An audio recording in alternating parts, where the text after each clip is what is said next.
Pertemuan kita pada malam ini, insya-Allah taala kita akan mengkaji kitab yang sangat bermanfaat, insya-Allah, iaitu kitab Syarah Asmaul Husna ala Dhawil Kitab wa Sunnah.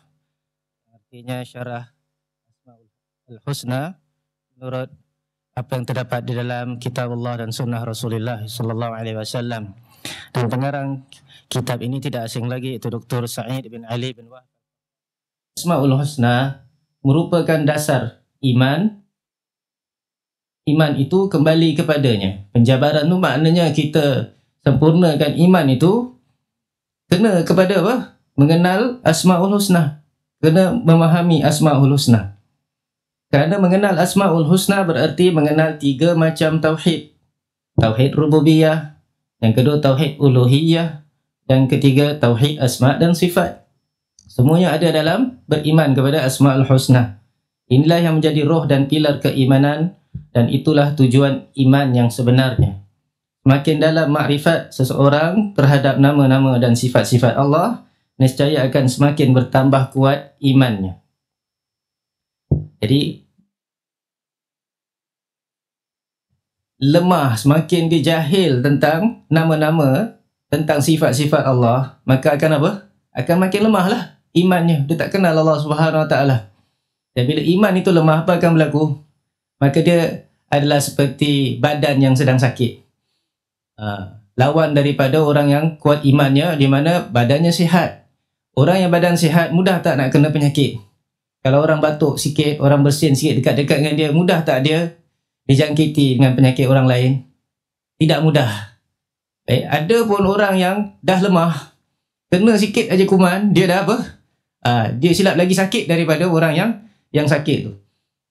Jadi begitu juga iman. Kalau imannya lemah, maka bila dia terdengar ataupun terdedah dengan penyakit-penyakit, terdengar dengan syubhat-syubhat, terdedah dengan maksiat-maksiat, maka mudahlah dia gugur di dalam cubaan-cubaan tadi, ujian-ujian tadi.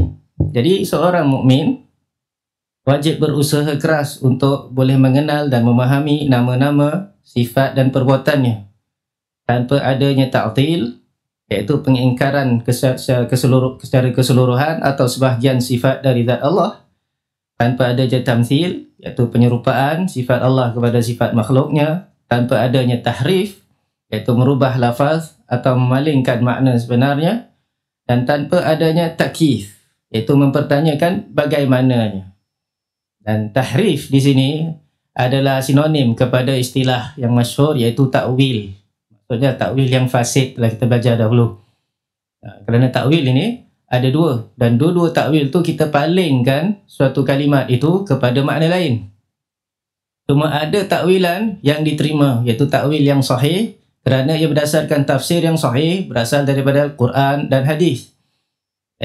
Dan di sana ada takwil yang fasid, takwil yang rosak, kerana ia tidak bersandar kepada dalil yang sahih, setakat akal-akalan sahaja.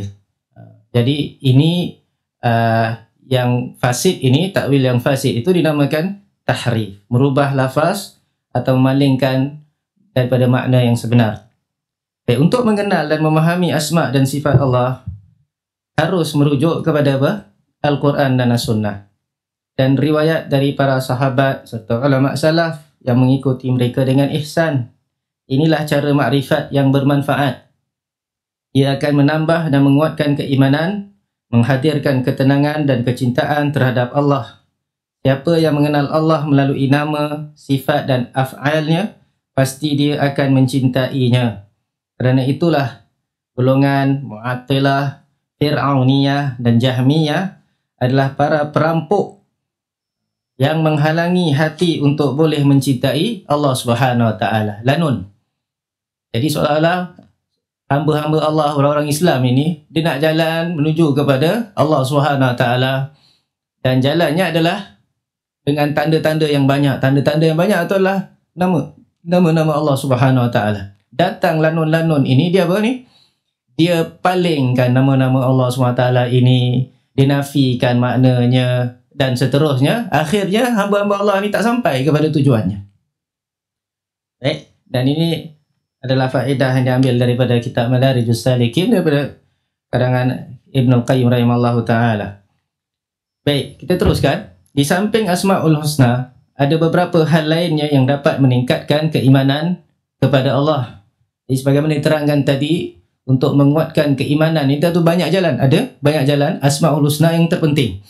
Tapi di sana ada lagi jalan-jalan yang boleh menguatkan iman seseorang itu. Yang pertama, mentadabburi Al-Quran. Cara lain untuk memperkuat keimanan adalah mentadabbur, iaitu mengkaji terhadap Al-Quranul Karim. Semakin dalam seorang mengkaji Al-Quran dan semakin banyak ilmu dan makrifat yang dia dapatkan di dalamnya, nescaya akan semakin bertambah keimanannya. Demikian pula ketika ia mengamati keteraturan dan ketepatan susunan ayat-ayatnya, nescaya dia akan mendapati bahawa keseluruhan ayat Al-Quran saling membenarkan antara satu dan lainnya. Tidak ada pertentangan di antaranya. Apabila seseorang membaca Al-Quran dengan penuh tadabbur, memahami makna dan maksudnya, layaknya buku yang dihafal oleh seseorang lalu ia menerangkannya, nescaya dia akan dapat memahami maksud Allah yang telah menurunkan Al-Quran tersebut. Dan ini merupakan salah satu penguat iman yang paling besar. Perenungan mendalam terhadap ayat-ayat Allah yang disaksikan, yakni ayat-ayat kauniyah, universal, lihat alam semesta, dan juga ayat-ayat yang dibaca, yakni Al-Quran, akan melahirkan ketajaman mata hati. Ini semua akan terwujud dengan memindahkan hati dari alam dunia dan menempatkannya ke negeri akhirat. Kemudian memusatkan seluruh hati dan mengkaji makna-makna Al-Quran serta memahami apa yang diinginkannya, sebab-sebab diturunkan ayat-ayatnya, bercermin dengan sentuhan ayat-ayat tersebut dan menjadikannya sebagai penyembuh bagi penyakit hatinya. Ini adalah jalan pintas dan mudah yang akan menghantar seorang kepada Rafiqul A'la. Ini pada Allah Subhanahu Wa Taala. Ini adalah cara mudah untuk boleh mentadabburi Al-Quran. Dan Allah Subhanahu Wa Taala telah memerintahkan kita untuk baca Al-Quran dan lagi untuk apa? Untuk mentadabbur Al-Quran. Bukan setakat baca je tapi tak mau faham. Di firman Allah Subhanahu Wa Taala, kitabun anzalnahu ilaika mubarakul liyadabbaru ayatihi waliyatadzakkara ulul albab. Itulah kitab yang kami turunkan kepadamu. Kitabun anzalnahu ilaika mubarak, yang penuh berkah, yang diberkahi oleh Allah Subhanahu Wa Taala. Banyak faedahnya, banyak berkatnya. Tapi untuk apa? Liyadabbaru ayati, supaya mereka mentadabburkan ayat-ayatnya dan supaya orang-orang yang berakal memikir-mikirkan tentangnya. Jadi perlu tak kita faham ayat-ayat Al-Quran? Perlu. Dan bila kita faham ayat Al-Quran, maka kita akan capai apa ni? Keimanan yang kuat. Afala yatadabbaruna Al-Quran walau kana min 'indi ghairillahi lawajadu fihi ikhtilafan katsira. Allah berfirman dalam surah An-Nisa, apakah mereka tidak mahu mentadabburkan Al-Quran? Kalau Al-Quran itu bukan daripada Allah, ini bagi siapa yang telah mentadabburkannya, pasti dia akan yakin bahawa ia adalah daripada Allah. Sebab tidak terdapat dalam Al-Quran ini ikhtilaf yang banyak. Tak dapat percanggahan-percanggahan. Sesuatu yang batil pasti ada tandanya. Sebagaimana yang hak itu ada tandanya. Yang batil tahu tandanya. Kita dapati bahawa sekejap kata gini, sekejap kata gitu. Bercelaru. Kecelaruan adalah satu tanda kebatilan. Baik. Dan hak dan kebenaran itu tandanya adalah ia sentiasa senada saja. Sekata, semakna. Baik. Jadi kita dapati Al-Quran itu semakna daripada sudut mengajak kepada tauhid. Mengajak kepada beriman kepada Rasul. Mengajak kepada kebaikan. Melarang daripada kemungkaran. Itu adalah mesej dalam Al-Quran. Berbeza kita kalau lihat dengan apa yang terdapat di dalam sebahagian fahaman orang. Di mana fahaman mereka berbeza. Bahawa dalam masa mengajak kepada kebaikan, ada pula mengajak kepada kejahatan. Dalam masa mengajak pada tauhid, tiba-tiba tok gurunya ajar apa? Ajar kepada mengagungkan, mensucikan wali dan sebagainya. Jadi kita dapati dia tidak apa ni? Dia tak ada ittifaq, tak ada wafaq, dia ada apa? Ikhtilaf yang banyak. Baik, mengenal hadis Nabi SAW adalah jalan kedua untuk kita menguatkan keimanan kita. Kata pengarang kitab, demikian juga mengenal hadis Nabi SAW dan hal yang dapat menyampaikan kepadanya. Ini alat-alat untuk kita capai untuk kita tahu hadis Nabi, berupa ilmu-ilmu tentang iman dan amal. Semua itu termasuk perkara-perkara yang akan melahirkan iman dan memperkuatkannya. Apabila makrifat seseorang hamba tentang Al-Quran dan sunnah Rasulullah sallallahu alaihi wasallam bertambah, nescaya bertambah pula iman dan keyakinannya, hingga ilmu dan imannya telah sampai kepada darajat yakin. Sebab sumber yang kedua dalam Islam selepas Al-Quran adalah sunnah Rasulullah sallallahu alaihi wasallam. Sebab Allah SWT turunkan kepada Rasulullah SAW sesuatu seperti Al-Quran. Untuk apa? Untuk menerangkan Al-Quran. Tidak mungkin seorang itu memahami Al-Quran tanpa petunjuk sunnah Rasulullah SAW. Dan tak mungkin seorang itu dapat taat kepada Allah SWT, melainkan dia mesti taat kepada Rasulullah SAW. Man yuti'ir rasulah faqad ata'a Allah. Siapa yang taat kepada Rasul, maka dia telah taat kepada Allah. Dan begitu juga kalau kita nak cinta kepada Allah, tahu benar-benar tanda kita cinta kepada Allah adalah dengan kita taat kepada Rasulullah sallallahu alaihi wasallam. Sebab itu Allah SWT berfirman, "Qul in kuntum tuhibbunallaha fattabi'uni yuhibbukumullahu wa yaghfir lakum dzunubakum. Wallahu ghafurur rahim." Katakanlah, jika kamu cinta kepada Allah, maka ikutlah aku. Maka Allah akan mencintai kamu dan akan mengampuni dosa-dosa kamu, dan Allah Ghafurur Rahim. Jadi hendaklah kita mengenal hadis-hadis Nabi SAW, dan orang yang paling tahu, paling faham tentang Allah Subhanahu Wa Taala, tentang agama Allah Subhanahu Wa Taala, siapa dia? Rasulullah Sallallahu Alaihi Wasallam. Sebab tu Nabi SAW saja yang dapat wahyu. Baik. Jadi kalau kita dah tahu ada orang tahu sesuatu daripada Allah SWT, tentang Allah SWT, kita nak cari orang lain ke? Ataupun kita nak trial and error sendiri ke? Kita nak fikir-fikirkan ke? Tentu sekali tidak. Ada orang yang tahu, tanya je kepada orang yang mengetahui. Baik, kemudian yang ketiga, mengenal pribadi Rasulullah SAW. Ini juga akan menguatkan iman. Cara lainnya adalah untuk menghadirkan benih-benih iman adalah makrifat kepada Nabi SAW serta mengenal akhlaknya yang tinggi dan sifatnya yang mulia. Siapa yang benar-benar mengenal beliau, nescaya dia tidak akan pernah meragukan kebenarannya dan kebenaran Alkitab dan As-Sunnah dan agama yang dibawanya. Tak sama orang yang kenal akhlak Nabi SAW dengan orang yang tak kenal Nabi SAW. Melainkan nama dia saja, melainkan tahu dia cuma Nabi, tapi tak tahu apakah akhlak Rasulullah SAW, tidak tahu apakah sirah Nabi SAW, bagaimana dia berhubungan dengan Allah, bagaimana ibadatnya Nabi, baik, bagaimana wuduknya Nabi, bagaimana solatnya Nabi, bagaimana dia bermuamalah dengan orang-orang sekelilingnya, kepada isteri-isterinya, kepada sahabat-sahabatnya, bagaimana dia dalam peperangan dan sebagainya. Jadi kalau kita tahu akhlak Rasulullah SAW, maka akan kuatlah keimanan kita. Yang keempat adalah bertafakur. Sebab lain yang akan menumbuhkan keimanan adalah tafakur terhadap alam semesta berupa penciptaan langit, bumi dan berbagai jenis makhluk yang ada padanya.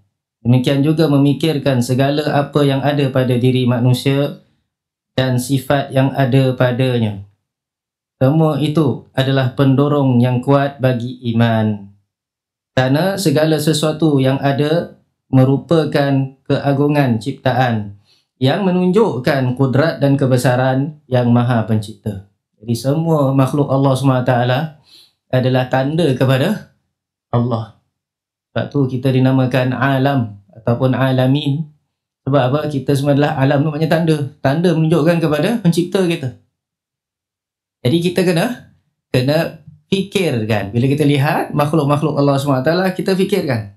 Kita bertafakur. Jadi tafakur ni bukan tadabur. Tadabur pada ayat. Tafakur ni kepada ciptaan-ciptaan Allah Subhanahu Wa Taala. Sebab Allah Subhanahu Wa Taala berfirman, "Inna fi khalqis samawati wal ardi wa ikhtilafil laili wan nahar la ayatil li ulil albab." Hingga ke akhir ayat tersebut. Sesungguhnya dalam ciptaan langit dan bumi, dalam perubahan malam dan siang, terdapat apa? Tanda-tanda. Bukan satu tanda, banyak tanda-tanda. Bagi orang yang memikirkan, yang mempunyai akal. Jadi kena fikirkan. Kena fikirkan ciptaan Allah Subhanahu Wa Taala. La ayatil liulil albab. alladzina yadhkuruna Allah qiyaman wa qu'udan wa 'ala junubihim wa yatafakkaruna fi khalqis samawati wal ardh. Mereka mengingat Allah SWT dalam keadaan berdiri, dalam keadaan duduk, dalam keadaan berbaring. Dan mereka memikir-mikirkan tentang ciptaan langit dan bumi. Jadi ini khabar dari Allah SWT. Setakat khabar ke ataupun ada maksud dan tujuannya? Ada maksud tujuannya. Untuk ada pujian terhadap orang-orang ini. Dan bila ada pujian dari Allah SWT, menunjukkan benda tu baik ke tidak? Menunjukkan perkara tu baik. Dan kalau tu baik, maknanya dia suruh apa? Disuruh ikut ataupun jangan ikut, ataupun neutral, tak ikut pun tak apa, tak tolak pun tak apa. Maksudnya suruh ikut. Jadi suruh ikut orang-orang tadi yang ingat Allah SWT dalam keadaan berdiri, dalam keadaan duduk, dalam keadaan berbaring, dan memikir-mikirkan ciptaan langit dan bumi. Nanti dia akan sampai satu tahap, Rabbana ma khalaqta hadza batilan subhanaka faqina adzabannar. Wahai Tuhan kami, tidaklah engkau menciptakan semua ini hadza batilan, dalam keadaan batil, sia-sia. Maha suci-Mu ya Allah. Maksudnya semua ciptaan Allah SWT menunjukkan apa? Menunjukkan bahawa ada tujuan daripada ciptaan-ciptaan ini. Mula-mula ia menunjukkan wujudnya Allah SWT, dan dia menunjukkan kepada sifat-sifat Allah SWT dan hikmah kebesaran Allah SWT. Subhanaka faqina adzabannar. Maka jauhkanlah kami, peliharalah kami daripada azab api neraka. Sampainya kepada apa? Doa. Minta dijauhkan, dipelihara daripada azab api neraka. Jadi itulah tafakur, natijah, produk daripada tafakur yang benar. Bukan makin tafakur, makin fikir, dia makin apa ni? Dia makin ragu-ragu terhadap wujudnya Allah Subhanahu Wa Taala. Makin belajar sains, makin dia fikir semuanya berlaku dengan sebab-sebab yang logik. Itu saja. Tak ada hikmah ya selain ataupun di belakang daripada kita katakan sunnatullah ataupun tabi'i saja mereka katakan. Jadi ini adalah tafakur yang salah. Tafakur yang benar akan menatijahkan kekuatan iman. Baik, kita lihat. Demikian pula memikirkan fakirnya semua makhluk dan berhajatnya mereka kepada Rabb-Nya dari semua sisi. Juga kita akan lihat bahawa semua makhluk memerlukan kepada Allah SWT, bahkan sangat-sangat memerlukan kepada Allah SWT. Yang kata manusia lah, apa juga. Tanpa Allah SWT, maka kita tidak ada apa-apa. Kita binasa. Ya ayuhan nasu antumul fuqara'u ilallah. Wallahu huwal ghaniyyul hamid. Wahai manusia, sesungguhnya kamu semua fuqara, fakir. Kepada Allah, memerlukan kepada Allah. Tapi Allah adalah huwal ghaniyyul hamid, yang maha kaya lagi maha terpuji. Sebab tu kalau Allah kehendaki, Allah binasakan kamu semua. Iyasha' yudhibkum wa ya'ti bi khalqin jadid. Kata Allah SWT sambungannya. Kalau Allah kehendaki, Allah binasakan kamu semuanya. Jadi siapa perlukan siapa? Kita perlukan pada Allah, kalau Allah perlukan pada kita. Allah tak perlukan pada kita. Kita ibadat macam mananya banyak, kita semua jadi baik, semua pergi masjid penuh, semua tiap-tiap hari pun tidak sikit pun menambahkan keagungan Allah SWT. Dan kalau kita buat maksiat semuanya, kita degil, kita tinggalkan agama Islam ni pun, dia sedikit pun tidak akan membinasakan Allah SWT. Sebab Allah kalau kehendaki, Allah binasakan kamu. Dan Allah datangkan dengan ciptaan yang baru, bi khalqin jadid. Wa ma dzalika 'ala Allah biyasir. Dan yang demikian itu tidaklah susah bagi Allah SWT.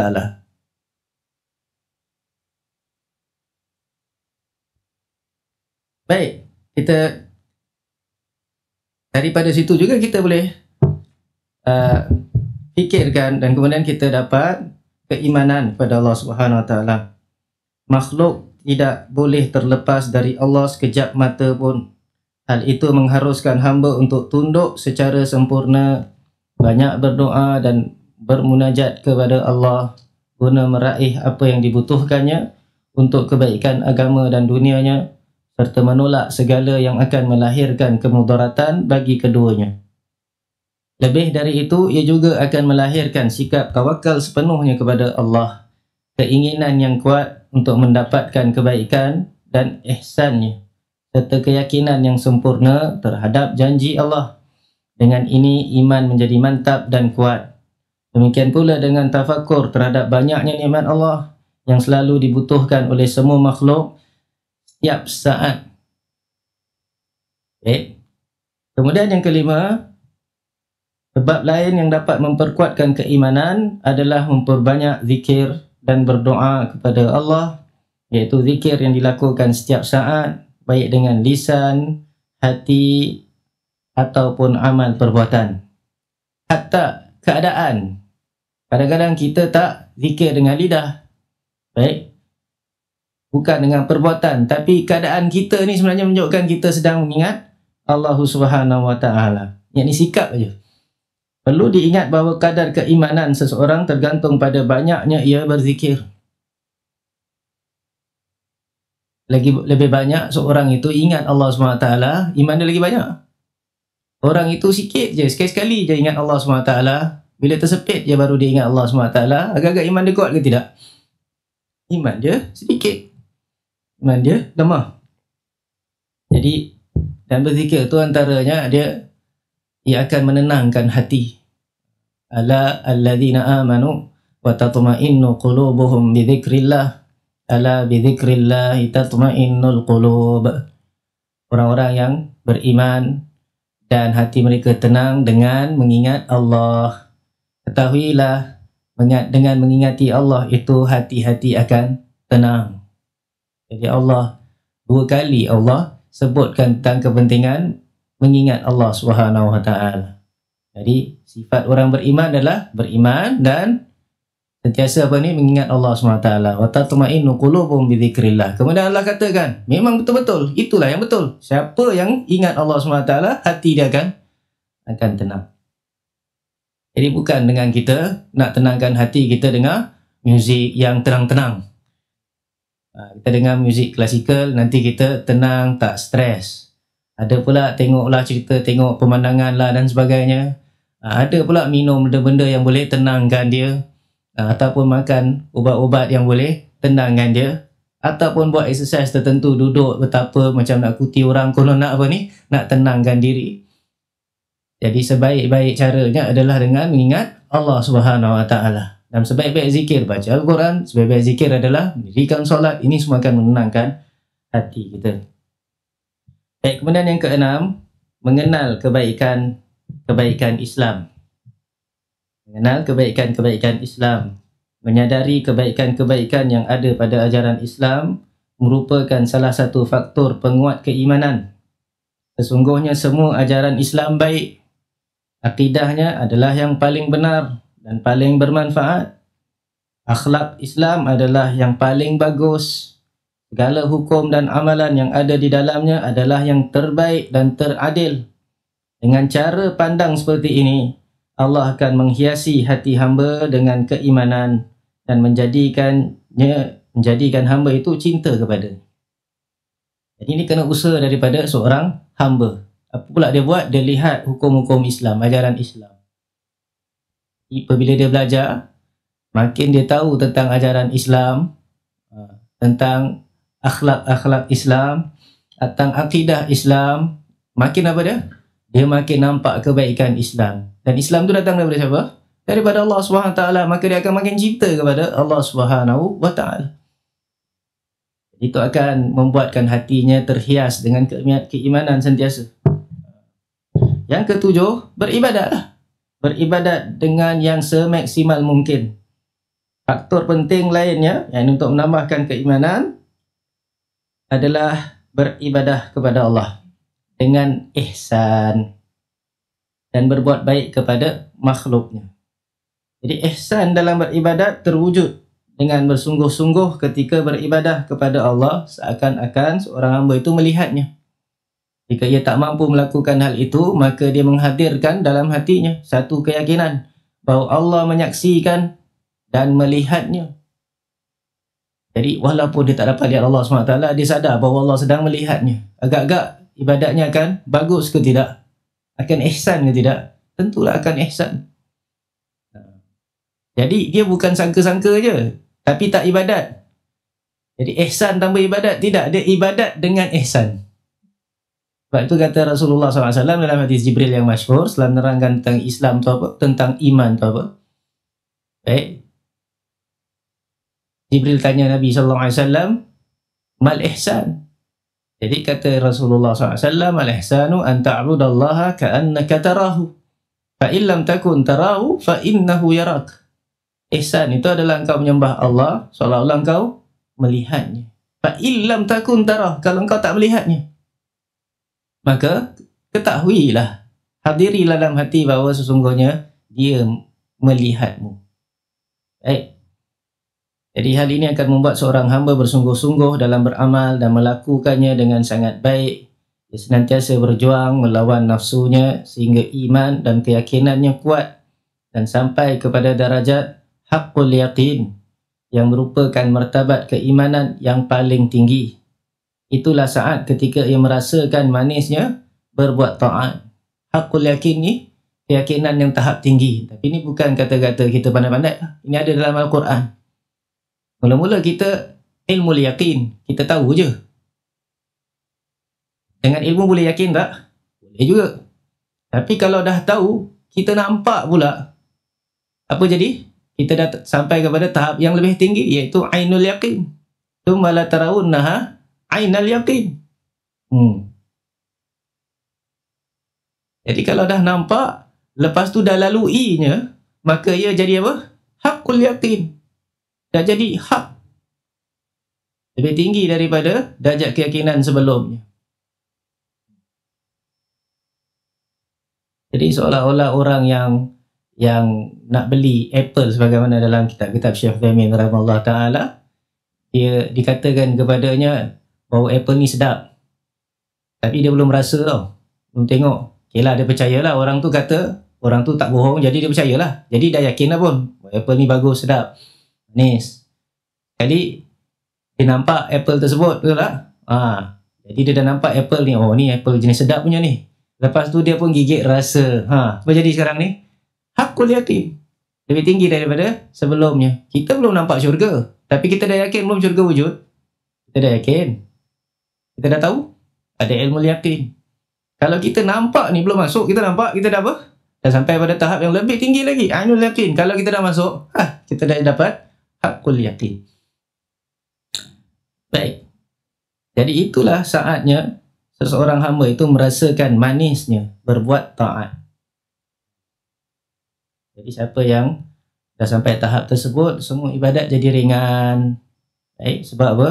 Sebab cintanya kepada Allah Subhanahu Wa Taala sangat menebal, sangat tinggi, harapannya terhadap apa yang ada pada Allah Subhanahu Wa Taala sangat tinggi, sangat kuat, sehingga apa saja perintah Allah Subhanahu Wa Taala mudah dilakukan. Bila dia buat, dia rasa sedap, rasa manis.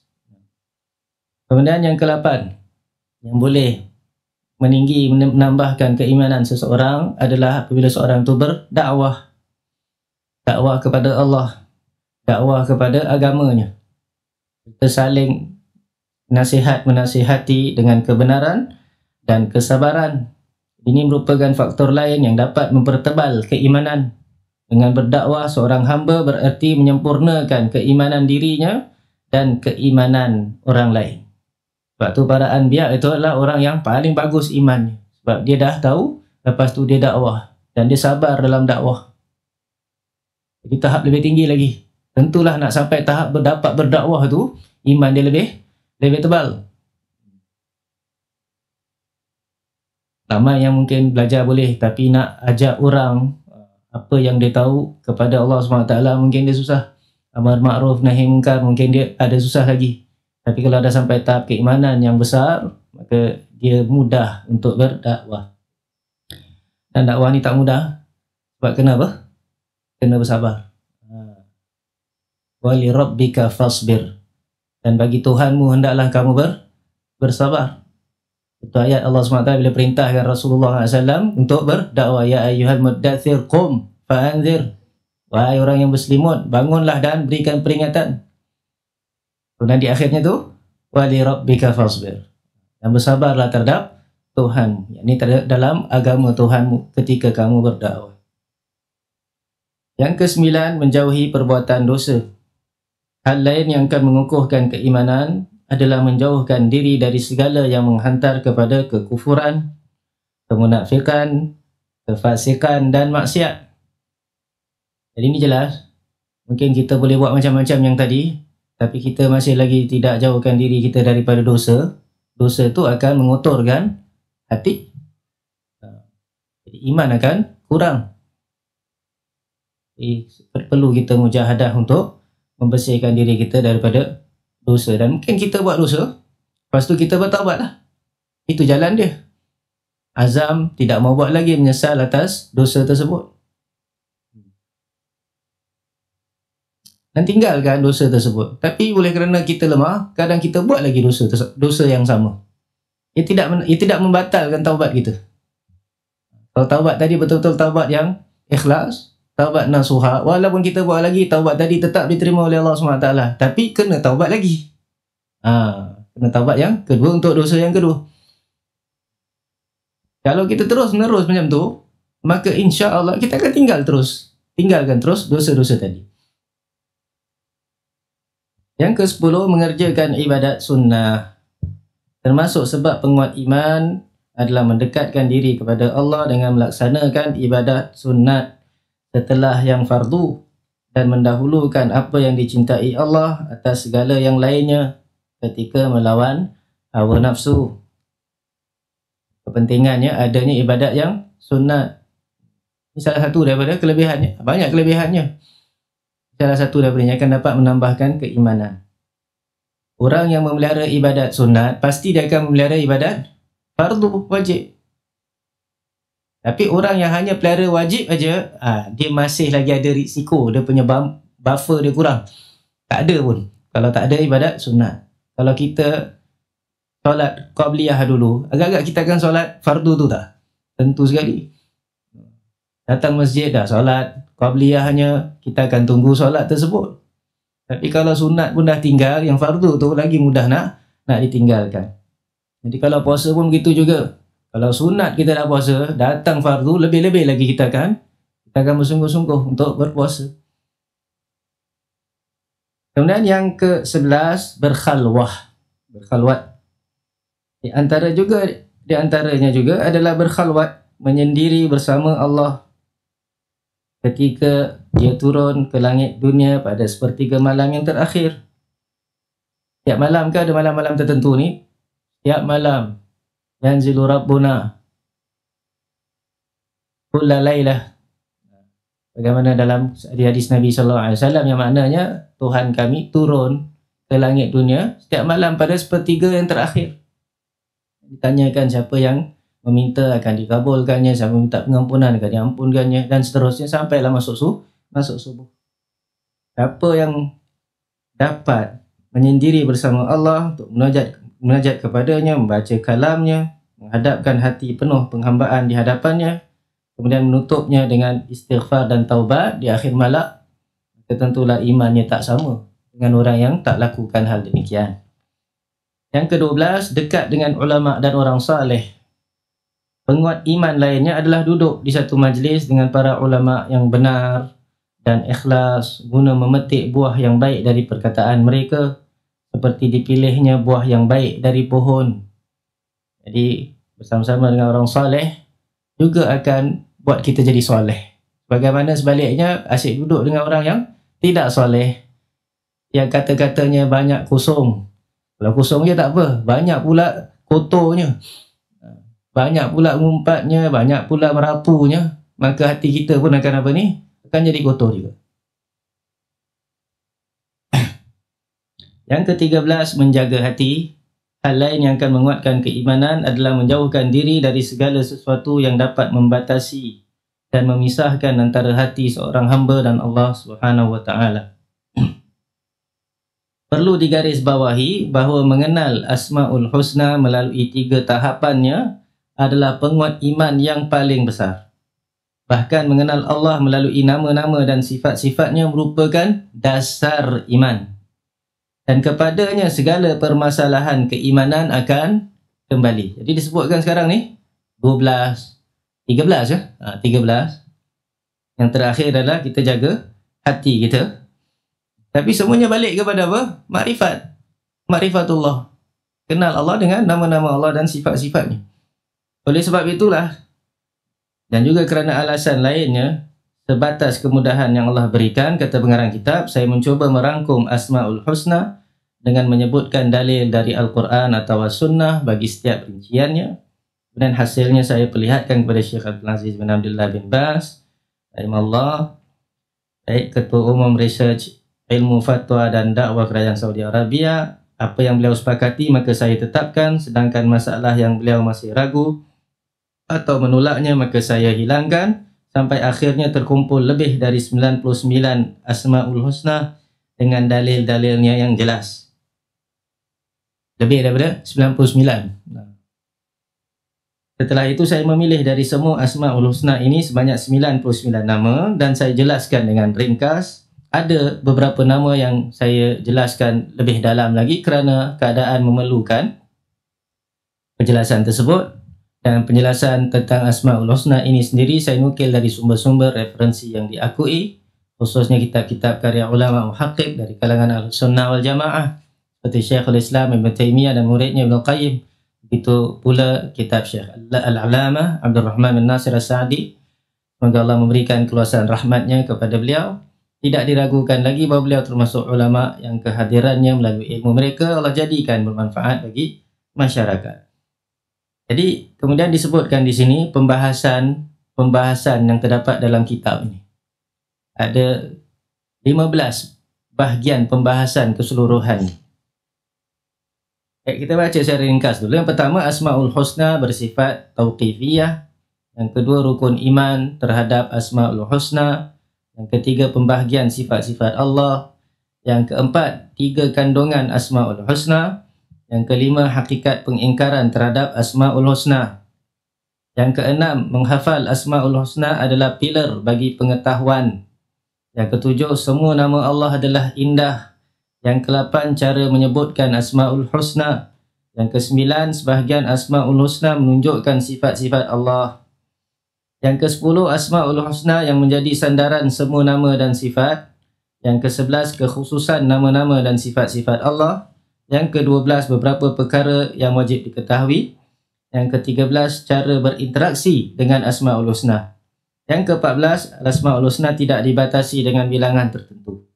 Yang ke-15, penjelasan kandungan Asma'ul Husna tanpa ta'til, takyif, tamthil dan tashbih. Yang terakhir itu adalah yang tujuan yang terakhir lah, iaitu mensyarahkan Al-Asma'ul Husna. Jadi kita pilih kitab ni, sebab kitab ni ada pembahasan kaedah-kaedah memahami Asma'ul Husna dan ada apa pula? Ada syarahnya, dua-dua ada.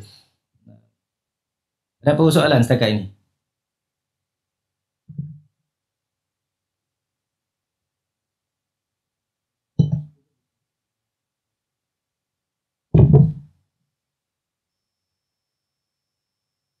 Baik, kita ambil pembahasan yang pertama, ke surat 13. Asma'ul Husna bersifat tauqifiyah. Jadi kata pengarang kitab rahimahullah, Asma'ul Husna, nama-nama Allah yang indah, bersifat tauqifiyah. Dan beliau terangkan apa maknanya.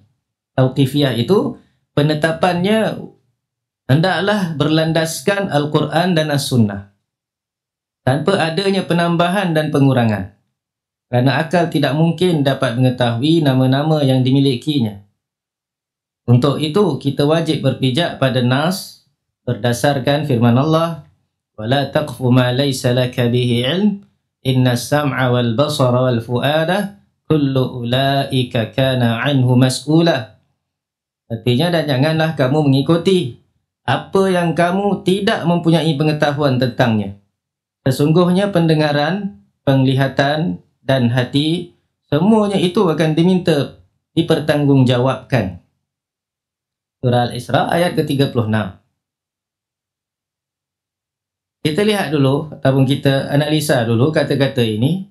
Asma'ul Husna tauqifiyah, maknanya apa? Penetapannya. Nak kata bahawa Ar-Rahman itulah nama Allah. Baik. Nak kata bahawa Al-Aziz adalah nama Allah, contohnya, maka perlulah ada apa? Ada sandarannya daripada dua, iaitu Kitabullah dan Sunnah Rasulullah SAW. Jadi orang akan tanya, apa dalilnya? Jadi dia mesti jawab sama ada, oh Allah SWT berfirman dalam Quran, demikian.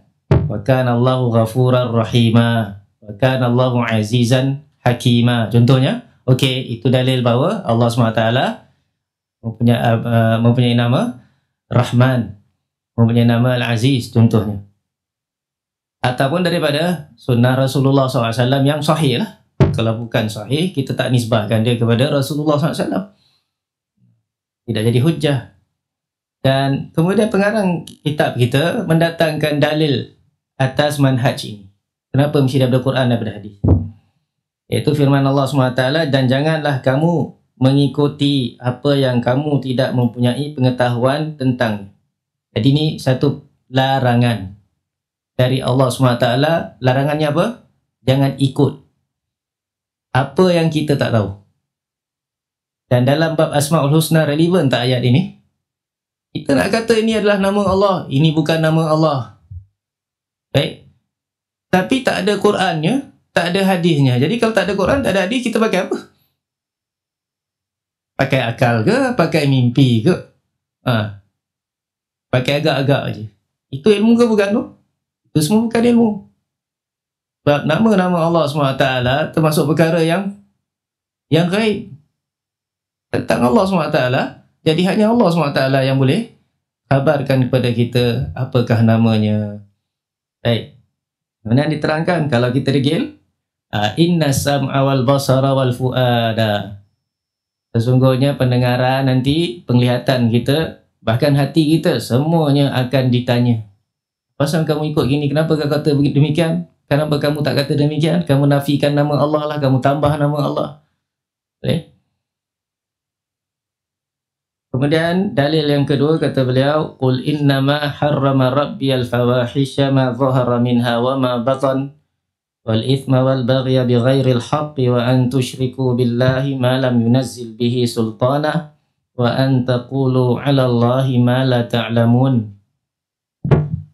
Artinya qul, katakanlah, yakni wahai Muhammad, Rabbku hanya mengharamkan perbuatan yang keji, baik yang nampak maupun yang tersembunyi, dan perbuatan dosa, melanggar hak manusia tanpa alasan yang benar.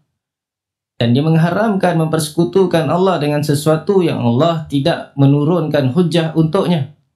Dan mengharamkan mengada-adakan terhadap Allah apa saja yang tidak kamu ketahui. Wa antaqulu 'ala Allahi ma la ta'lamun. Jadi banyak yang diharamkan oleh Allah SWT, diperintah kepada Rasulullah SAW untuk sampaikan kepada umat. Yang Allah wajibkan adalah ini. Dan yang terakhir dia apa? Kamu mengata-ngatakan atau mengada-adakan terhadap Allah. Taqulu 'ala Allah ma la ta'lamun. Yang kamu tak tahu. Apa juga kamu disebabkan, kamu katakan ini datang daripada Allah. Atau kamu katakan, oh ini halal, Allah kata dia halal. Oh ini haram, Allah kata dia haram. Ini wajib, Allah kata dia wajib. Sedangkan dia bukan, maknanya apa? Kamu ada-adakan sesuatu atas Allah. Tanpa dalil lah. Tanpa ada Quran, tanpa ada hadis. Dan lebih buruk daripada setakat hukum-hukum Allah SWT, kita katakan bahawa Allah namanya sekian, Allah namanya Lord. Macam mana? Allah namanya Father. Pandai-pandai. Tak ada Qurannya, tak ada hadisnya. Jadi itu lebih buruk lagi. Jadi kita bohong atas nama Allah SWT. Kata ulama, ini juga bertahap. Pengharaman dalam ayat ini juga bertahap. Tapi daripada kecil sampai kepada yang paling besar. Di mula-mula fawahish, yang zahir dan yang batin. Lagi teruk daripada itu,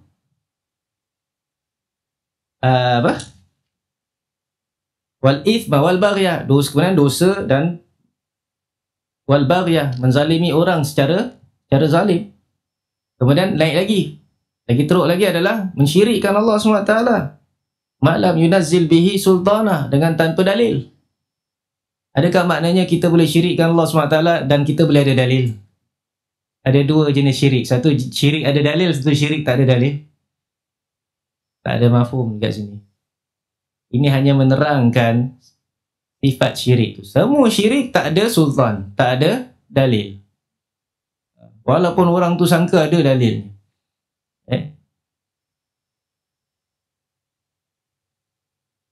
Orang kata boleh kita minta kepada selain Allah SWT, minta pada malaikat, minta pada jin. Macam mana kita boleh minta tolong pada doktor bila kita sakit? Itu dalil dia. Kenapa boleh? Macam minta pada doktor je. Ketahuilah, semua yang dianggap dalil tu sebenarnya tak ada dalil. Semua syirik kata Allah SWT tak ada dalil. Ma lam yunazzil bihi sultana. Kemudian yang paling buruk sekali adalah wa antaqulu 'ala Allahi ma la ta'lamun. Kamu adakan suatu atas nama Allah apa yang kamu tidak tahu.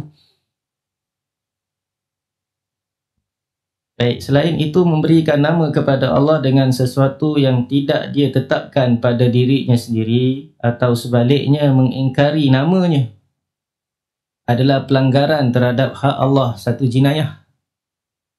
Maka wajiblah berlaku sopan dalam masalah ini dan cukup dengan mengikuti apa yang datang dari nas. Jadi sebagaimana manusia, nama dia macam ni, kita kata ni bukan nama dia.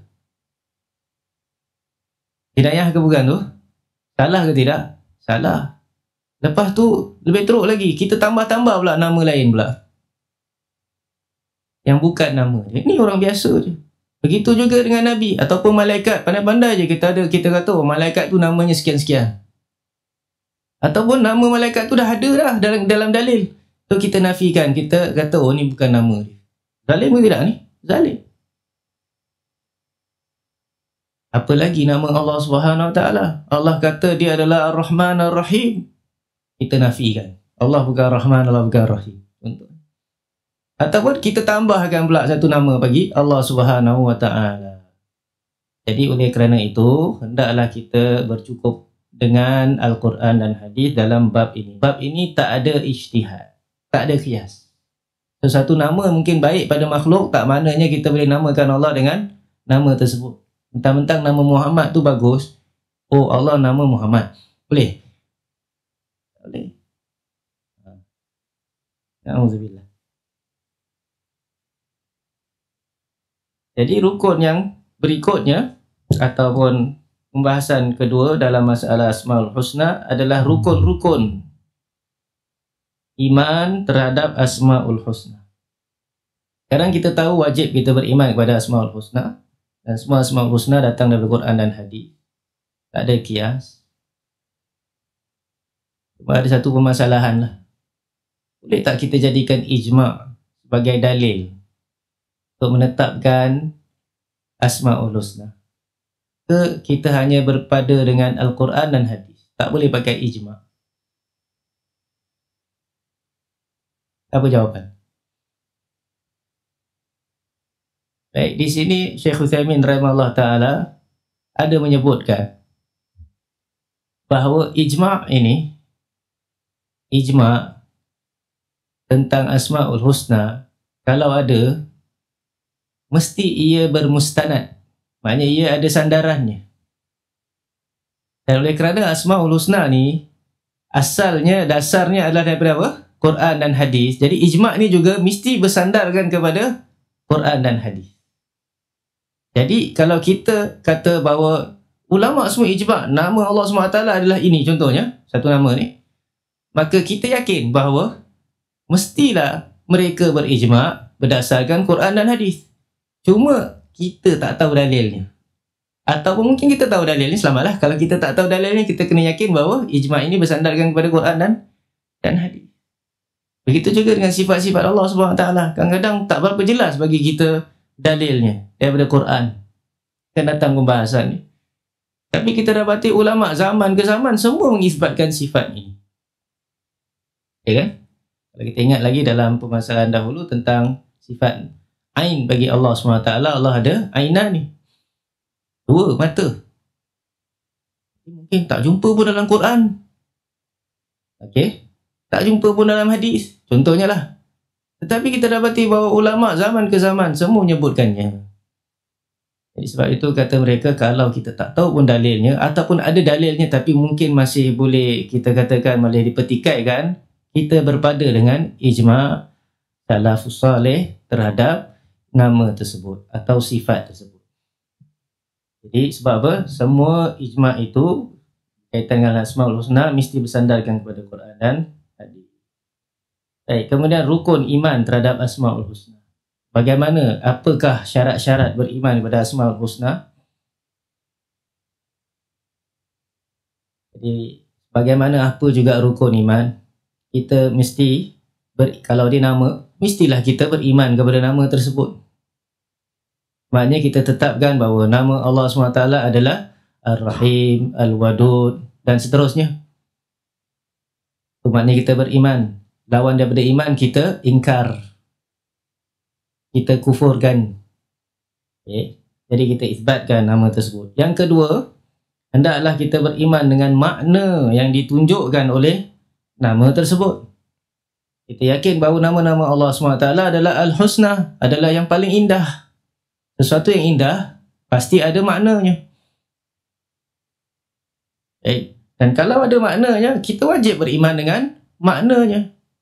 Jadi makna datang daripada nama itu menunjukkan kepada makna. Kita beriman kepada nama dan maknanya. Bukan pada nama je, tapi makna nama tersebut kita nafikan. Boleh ke kita kata Allah SWT adalah maha mendengar, As-Sami', namanya adalah As-Sami', tapi dia tak ada pendengaran.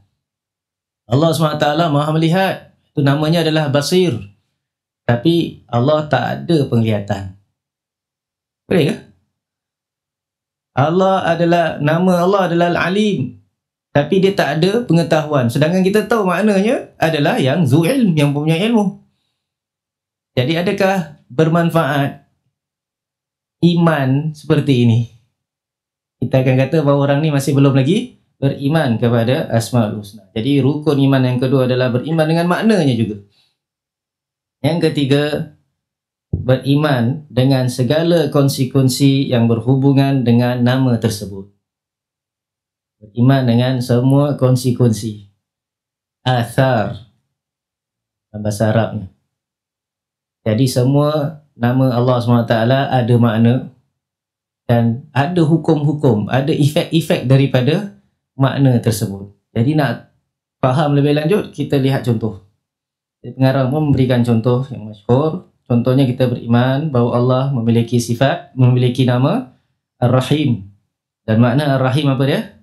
Yang maha penyayang, iaitu memiliki sifat rahmah ke tak ada sifat rahmah? Memiliki sifat rahmah. Jadi kita beriman kepada nama dan makna tersebut. Kemudian rahmah Allah SWT ini macam mana pula? Ada kesan ke tidak? Adalah rahmah ini kepada makhluk-makhluknya. Rahmat Allah SWT meluas segala-galanya. Wasi'at kulla syai'. Bagaimana dalam Al-Quran. Jadi kita juga beriman kepada efek konsekuensi daripada makna tadi. Daripada rahmah tadi. Boleh? Kalau kita setakat iman pada namanya saja, kepada maknanya, tapi kita kata, kita nafikan Allah tak rahmatkan kepada makhluknya, Allah tak rahmati hamba-hambanya yang beriman, tak bermanfaat iman seperti ini. Yang ketiga ataupun contoh yang berikutnya, Allah SWT juga memiliki nama Al-Qadir, itu yang maha kuasa. Jadi dia mesti memiliki sifat kudrat. Itu kudrah.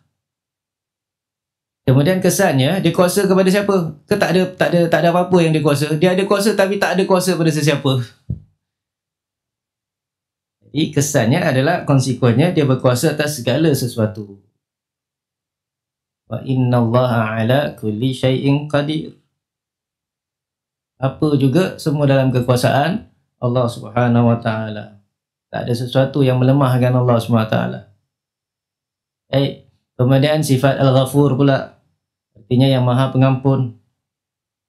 Maknanya Allah memiliki maghfirah, pengampunan, dan kesannya dia ampunkan hamba-hambanya yang melakukan dosa, dan tak ada dosa yang Allah tak boleh ampunkan. Hatta orang tu buat syirik pun, buat kufur pun, kalau ada minta pengampunan, Allah boleh ampunkan. Tapi kalau dia buat syirik, dia tak minta ampun, mati dalam keadaan demikian, Allah tidak ampunkan. Tapi kalau dia minta ampun dalam hidup dia, maka dia ampunkan dosanya. qul lil ladzina kafaru iyantahu yughfar lahum ma qad salaf. Katakanlah kepada orang-orang kafir, jika mereka berhenti yakni daripada kekufuran, masuk Islam, yughfar lahum ma qad salaf, akan diampunkan apa juga dosa-dosa mereka sebelumnya. Yang terbesar sekali adalah dosa kekufuran. Jadi kekufuran, syirik juga boleh diampunkan oleh Allah SWT. Siapa yang tak suka Allah ampunkan dosa hambanya? Sebab dia fed up dengan orang tersebut. Sana sini buat kacau, buat kerosakan, bunuh orang lah, apa semuanya. Sekali dapat tahu Allah ampunkan dosanya, dia marah. Ada orang macam tu. Tak puas hati Allah ampunkan sebahagian hamba-hambanya. Ya, orang ni tak beriman kepada Allah SWT. Ada orang sangat benci dengan seseorang itu sampai dia sanggup nafikan Allah ampunkan dia. Jadi contohnya satu puak yang kita tahu, asyik keluarkan je kesalahan-kesalahan sahabat-sahabat Rasulullah SAW. Satu persatu dia keluarkan. Mereka lari daripada medan perang lah, tak jaga Rasulullah SAW. Rasulullah SAW suruh apa ni? Suruh jaga dekat tempat atas bukit tombak tu, Jabal Rumah tu. Walau apa pun berlaku, sampai ada izin, mereka degil. Mereka nampak aja orang kafir dah lari, nampak jata rampasan perang, orang dah merebut, diorang pun turun. Diorang dah buat salah besar. Baik. Jadi kita cuma jawab senang aja. Ya betul lah, tu salah lah. Kita ngaku tu salah. Sebab dia maksiat kepada Allah SWT. Dan mereka ni bukan maksum. Mereka manusia. Jadi ada juga kesalahan mereka. Kadang kesalahan mereka kecil, kadang kesalahan mereka besar. Tapi lepas tu Allah SWT kata kepada mereka, minkum man yuridud dunya wa minkum man yuridud dunya wa minkum man yuridul akhirah. Bahagian daripada kamu yang inginkan dunia, bahagian kamu inginkan akhirat. Ini sahabat-sahabat dalam peperangan Uhud. Thumma sarafakum anhum liyabtaliyakum. Kemudian Allah tahu yang apa?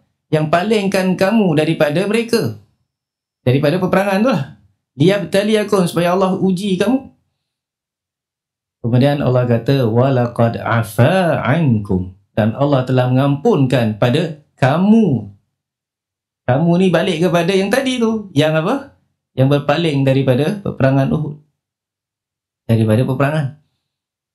Allah kata walaqad afa ankum wallahu dzu fadlin 'alal mu'minin, dan Allah mempunyai kelebihan atas orang yang beriman. Apa salah Allah tak ampunkan kamu?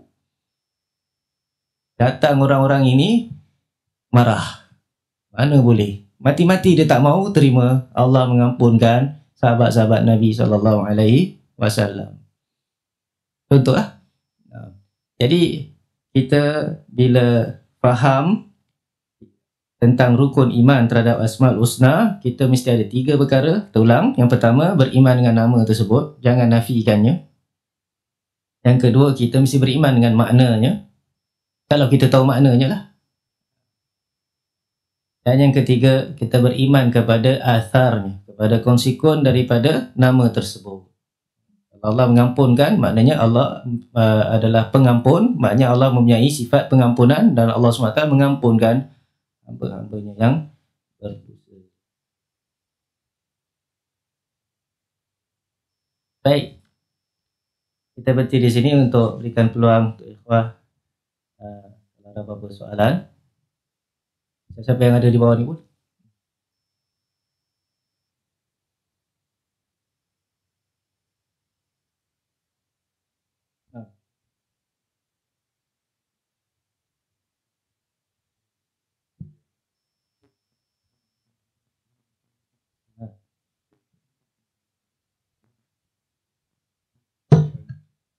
Baik, tadi saya terangkan takwil memalingkan makna ada 2 jenis. Satu takwil yang sahih, yang kita namakan dia tafsir. Satu lagi takwil yang salah, yang batil, yang fasid, yang kita namakan tahrif. Jadi contohnya kemarin kita bacalah. Contohnya Allah Subhanahu Wa Taala berfirman nasullaha fanasiyahum. Mereka lupakan Allah, maka Allah lupakan mereka. Baik. Mereka lupakan Allah, orang-orang kafir lupakan Allah. Kita fahamlah, mereka lupa. Jadi Allah lupakan mereka.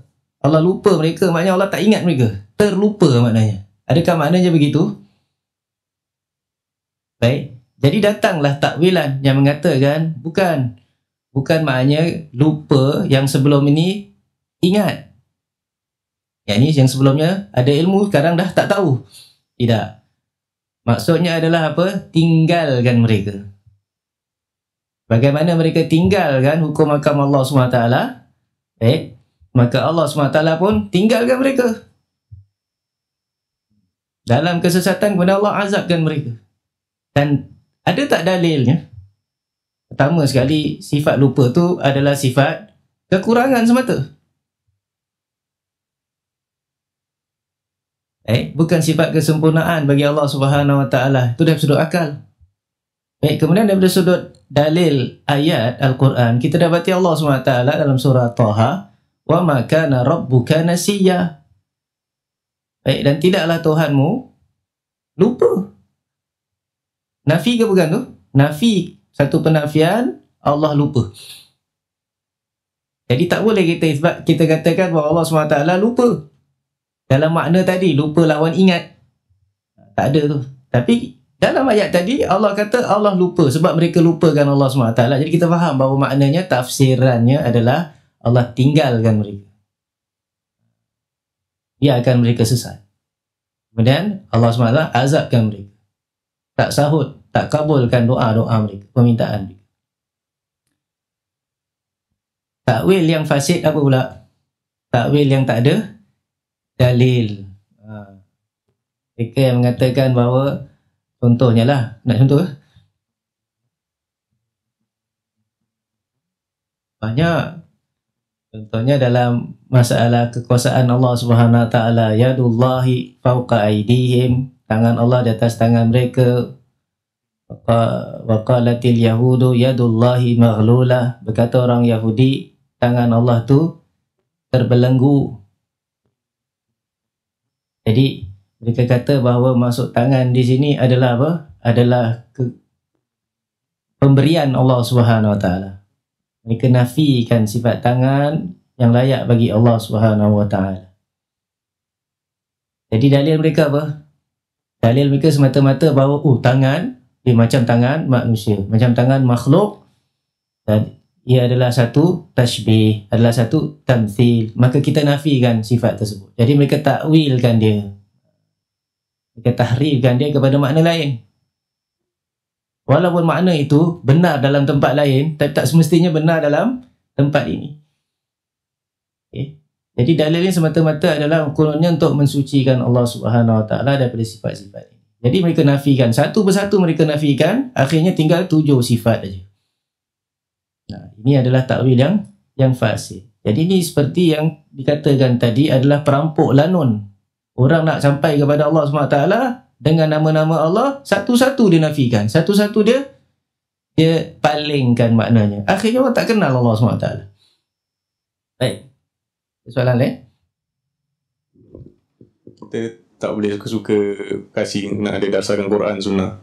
Kalau macam nama Nabi, Nabi-Nabi dan Rasul-Rasul, seperti macam Nabi Isa, tapi selalu kenal sebagai Jesus, Moses, apa semua. Tapi nama-nama tu kan tak ada dalam Al-Quran. Nama-nama selain Allah SWT, kita jadikan nama selain Allah dalam bab pengisbatan dan penafian ni sebagai dalil. Kenapa kita tak boleh isbatkan ataupun nafikan nama Allah SWT melainkan dengan dalil? Kan kita jadikan dia dalil. Bagaimana kita tak boleh namakan seseorang bukan dengan nama dia, ataupun dia nama dia macam ni, kita nafikan nama tersebut. Pandai-pandai aja. Ya, satu jenayah kan kepada orang tersebut, satu kesalahan. Maka begitu juga Allah Subhanahu Wa Taala. Kalau tadi kita cakap pasal manusia biasa, bagaimana pula dengan Nabi-Nabi? Sama juga, lagi teruk daripada manusia biasa. Nama dia macam gini, Isa, kita tukar namanya kepada nama lain. Okay. Cuma tentang Jesus ke, Moses ke, Abraham ke, itu adalah namanya juga sebenarnya dalam kitab mereka, dalam bahasa mereka. Kita kena faham bahawa nama Musa, Isa itu dalam bahasa Quran, dalam bahasa Al-Quran, bahasa Arab kan. Tapi kalau bahasa lain mungkin sebutannya lain. Kalau itu memang sebutan dalam kitab mereka, okeylah juga. Kita tak nak gaduh pasal tu. Yang kita gaduhkan tu kalau terus nama dia lain terus, ditukar terus. Bagaimana dakwaan sebagian orang bahawa Azar, nama bapa Ibrahim alaihissalam, bukan nama dia, bukan bapanya. Jadi Azar tu bukan bapanya. Habis siapa? Bapa tiri lah ataupun pakcik lah. Tapi bapa Nabi Ibrahim siapa pula? Bapa Nabi Ibrahim tu orang yang beriman. Dia bukan buat patung, dia lain. Yang ini lain orang. Mata-mata nak apa? Nak pertahankan teori mereka bahawa semua keturunan Nabi-Nabi mesti apa ni? Mesti beriman, mesti suci. Sanggup mereka apa ni? Mereka tolak nama Allah, nama yang ada dalam Al-Quran. Allah yang khabarkan, tak ada orang waktu tu. Wa idh qala Ibrahimu li abihi azara atattakhidhu asnaman alihah. Ingatlah apabila Ibrahim berkata kepada siapa? Abihi, bapanya, namanya Azar.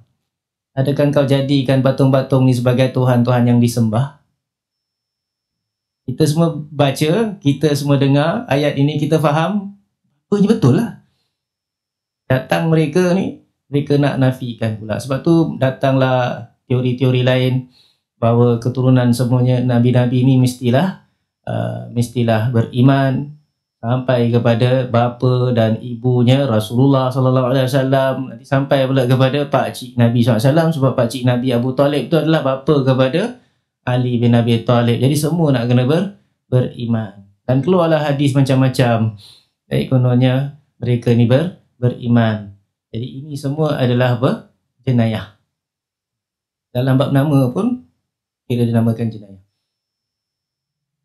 Jadi tujuan kita mempelajari kitab ini, terdapat jawapannya pada mukaddimah tadi.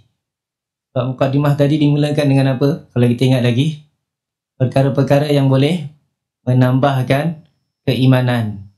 Kemudian perkara yang paling penting untuk menambahkan keimanan, bahkan merupakan sumbernya, adalah mengetahui Asmaul Husna, faham maknanya. Kan ada? Dan didatangkan hadis bahawa siapa yang mengenal nama-nama Allah, menghafalnya, maka dia akan masuk syurga. Itu kelebihannya mengetahui Asmaul Husna. Ingat tak? Dan telah diterangkan 3 tahap mengenal nama-nama Allah, iaitu kita hafalnya, kita tahu jumlahnya, kan? Kemudian kita faham makna-maknanya. Kemudian yang ketiga, kita beramal dengannya, itu kita berdoa dengannya. Sama ada doa ibadat ataupun doa masalah. Jadi kita akan teruskan dengan pembahasan-pembahasan berkaitan dengan Asmaul Husna pada pertemuan yang akan datang nanti. Sampailah kita sampai kepada bab mensyarahkan nama-nama ini. Okay, semoga apa yang kita dengar menjadikan ilmu yang bermanfaat, yang benar daripada Allah SWT. Salam dari saya. Aku qali hadza astaghfirullahal azim li wa lakum lisairil muslimin wal muslimat innahu wal ghafurur rahim. Subhanakallahumma wa bihamdika asyhadu an la ilaha illa anta astaghfiruka wa atubu ilaik. Allahumma shalli ala nabiyyina Muhammad wa ala alihi wa sahbihi wasallim. Assalamualaikum.